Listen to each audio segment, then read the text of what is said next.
Hi guys, welcome back to our YouTube channel. So in this video, I'll be showing you on how to turn off parental controls in Google account without a password. So I will show you first what is parental controls. So go to your Play Store and then click on your profile picture at the top right corner of your screen. Okay. Now click on settings. Then click on general under the settings.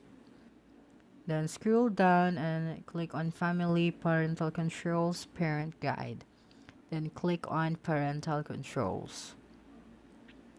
So as you can see here, you'll have to type out a password or a PIN. So in order to remove that, we'll have to go to our settings and then click on Apps. Okay, scroll down and click on Apps.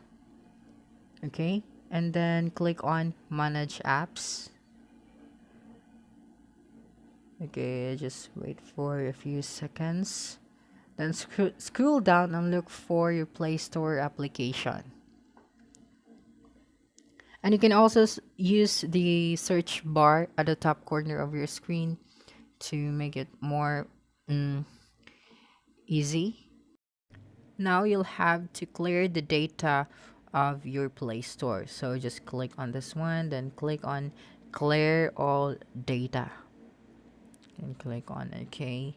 So right after that, you'll be able to remove that PIN or password to your Play Store from the parental controls. So that's it. Don't forget to subscribe to our YouTube channel for more video tutorials in the future. Bye bye.